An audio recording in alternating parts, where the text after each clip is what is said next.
Hello everyone and welcome back to Korean History. In today's siege tactic video, we are gonna talk about messengers and in particular how they would get out of a besieged fortification to bring information and messages to their allies on the outside.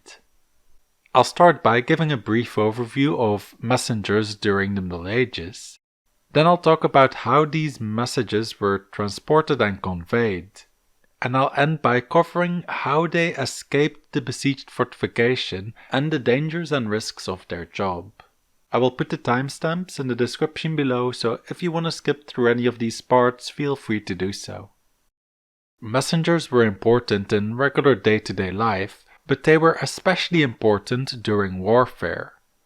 Messengers were used by rulers or commanders to organize and send orders to their armies. And they also relied on them to bring back information and status reports from all over the country. During war and sieges, they could also be sent to the opposing side to negotiate a truce or surrender. And they could also be sent out of a besieged fortification to request assistance or relay information to their allies. Generally, you have two types of messengers. Riders who travel by horseback, and couriers who tend to travel by foot.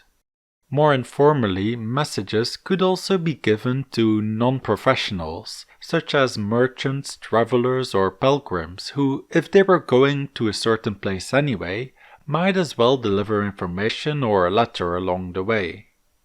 The non-professionals would of course be the most unreliable, and if they delivered the message at all, it would most likely take longer to arrive. A courier would be more reliable, but would still take a while. So if you had an urgent message, you would have to send a rider. Messengers can also be classified by who employed them. Common messengers were in service of a city, town, or organization. You also had private messengers who were employed by individuals who could afford them, like nobles or rich merchants, and royal messengers were employed directly by the royal court. Rulers often granted privileges to messengers. During the 100 Years' War, the kings of England decreed that messengers coming from abroad carrying news or reports had to be offered horses for hire at a reasonable price. Urgent messengers would be able to hire and swap their horses at certain towns, so they always had a well-rested horse at their disposal. Certain messengers could even be issued a writ of aid. This document allowed them to confiscate horses on the king's authority in the event they had no horses available.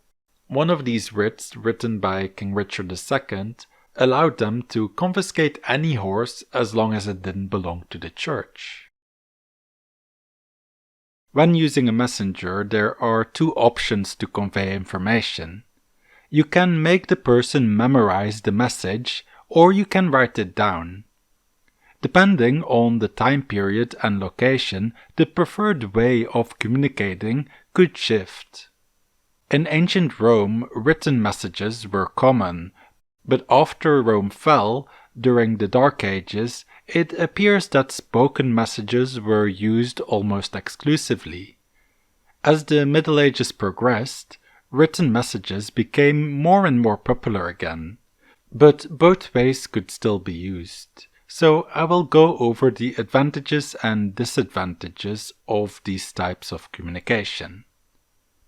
When you send a message by making someone memorize it, there is of course the risk that the messenger can forget it, miss parts out, or misremember things, so what the recipient hears might not entirely convey the meaning or intent of the original message. So when sending a memorized message, it is safest for it to be as short and straightforward as possible to ensure it is easy to remember. You'd also have to make sure that you can trust your messengers, as they know a lot of sensitive information that should not fall in the wrong hands. An untrustworthy messenger could give information straight to the enemy, And even if they aren't straight up traitors, they should also be able to keep a secret. As a loose-lipped messenger who might talk about his job in public could be overheard by spies who could report information back to the enemy. If you do have a trustworthy messenger, however, and they are captured or killed, the information also dies with them, which could not be said if the message was written down. So often the most sensitive information was conveyed using this method of having the messenger memorize it. With written messages, you have the ability to include more detail, and you can also rest assured that the recipient will receive it as it was written. If the messenger was illiterate or did not speak the language in which the letter was written, you also would not have to worry about them reading its contents and telling people about it. However, with this method, it would be easier for the information to fall into enemy hands. If the messenger is intercepted, they can easily take the letter from them. As time went on, encryption techniques developed, so only the people who knew how to decipher them would be able to read what is written. But in that case, you'd also have to make sure your recipient knows how to decrypt the code. Written letters also gave more credit to what is being conveyed, as the sender could sign it or put their seal on it, so the recipient can validate you were the one that wrote it. A sealed letter also showed that the letter hadn't been opened or tampered with along the way. The advantages of both these options could also be combined into a hybrid system, where the most vital information was memorized and the less important details were written down. If a siege was incomplete, meaning the attackers did not have enough troops to effectively besiege the fortification, it was quite easy for the people still inside to get out. With an incomplete siege, besiegers had two options. They could either use the troops they have and try and fully surround the fortification, but spreading their troops thin in the process, or they could focus on a specific part of the castle, effectively besieging one side but leaving the other open. If they decided to focus their strength on one side of the fortification, there could be a gate on the other side, still fully in control of the defenders. This is what happened at the Siege of Antioch, for example. In that case, people inside could just leave that way whenever they wanted, without any major threat. And for the other option, where the attackers do surround the whole fortification but spread themselves thin, we can take the Siege of Orleans as an example. Here the English had surrounded the town, but due to the lack of English guards, it was very easy for the French to just sneak past them and still get in and out of the city. A situation like this would be more likely to happen in a larger city that has multiple gates and a long circumference, which would require a lot of manpower to besiege it effectively. Small castles would be easier to cut off from the outside world, but still, if it has a water entrance, they would still be able to connect to the outside. In these cases, besiegers could have all the troops they needed, but it would be meaningless if they don't also have ships or boats to block off the water gate. Another situation in which the messenger could just walk out from a siege was if the besiegers actually just allowed you to pass through. This would only be done under certain conditions. For example, sometimes a commander of the castle might have to ask their sovereign for permission to surrender. If you let the besiegers know this is the reason why the messenger is sent out, they would most likely allow him to pass. When a complete siege was in effect, there were still ways to sneak people and messages in and out. Escape tunnels or secret passages, while some castles did have them, were actually not that common. Due to their secretive nature, these wouldn't be well defended. Relying on these passages to stay hidden was the key to them working, and if the secret got out, there would not be much to stop the enemy from using them against you. And this did happen, as there are instances of an opponent sneaking into a castle using one of these tunnels and assassinating the leader.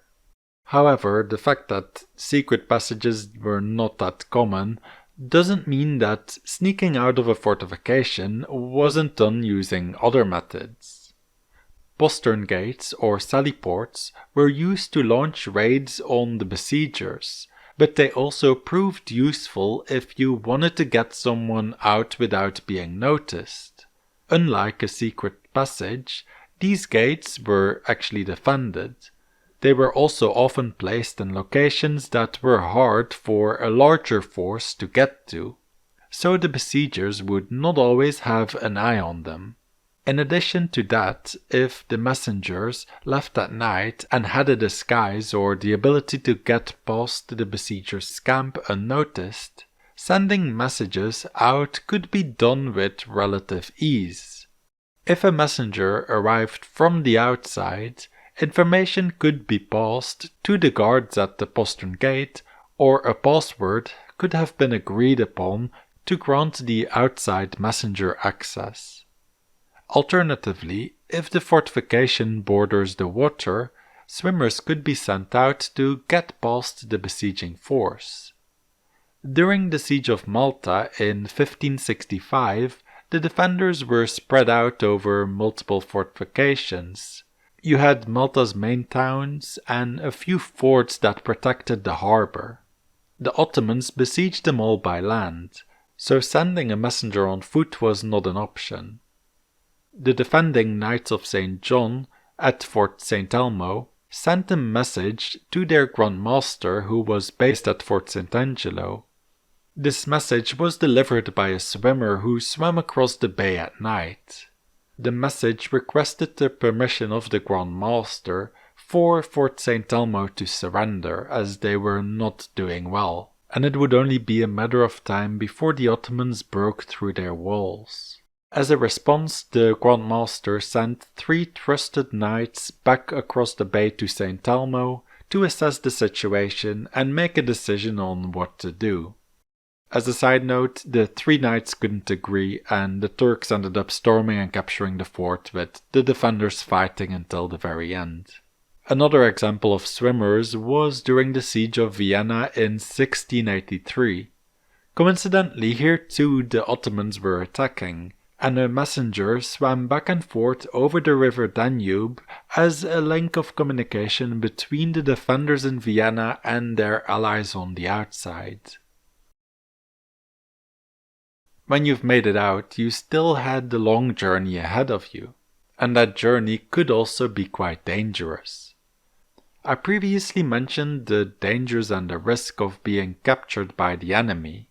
Because of that, sometimes couriers would disguise themselves as pilgrims or a common traveler, hiding sensitive messages in their clothes, shoes, or even sometimes walking staffs.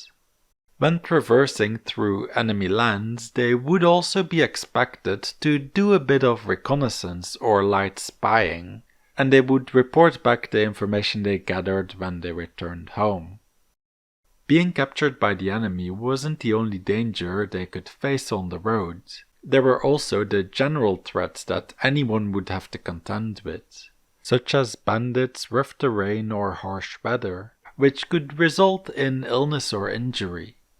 Because of this, if the message was urgent or of high importance, 2 or more messengers could be sent out to deliver the same message, but they would take different routes. So if one was captured or delayed, the second would still be able to deliver the news. Alternatively, an assistant could be sent with the courier, so in case he got ill or injured, the assistant could support them and help them recover, or if that was not an option, the assistant could carry on alone and still deliver the message. Not all news was good news, and the person you are delivering it to could get angry about it. That's where the saying, "don't shoot the messenger," comes from. If the recipient takes the anger out on the bearer of the news, it might not end well for them. But how common was it really to kill or harm the messenger?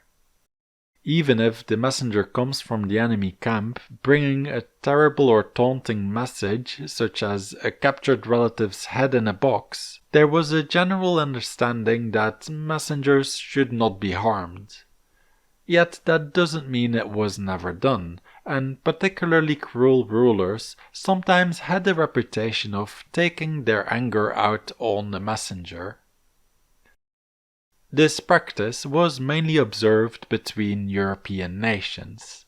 At times when Christian and Muslim nations were in conflict with each other, there were more instances of this practice being abandoned by both the Christians and the Muslims. While killing a messenger was still uncommon, on multiple occasions noses, ears or hands were chopped off and the messenger was sent back home to their lord with a visual message showing how the opponent had reacted. I should also probably mention the use of homing pigeons to deliver messages. And while Muslim forces did use them to send messages during the Crusades, the practice didn't actually pick up in Europe until after the Middle Ages. If you want to know more about carrier pigeons during the Middle Ages, I'm actually working on a video about it. I'll put that on screen right now when it's done. And on screen you can also find my siege tactic videos in case you're interested in that. I'd like to thank my patrons for their support, especially my $25 patron, G. David.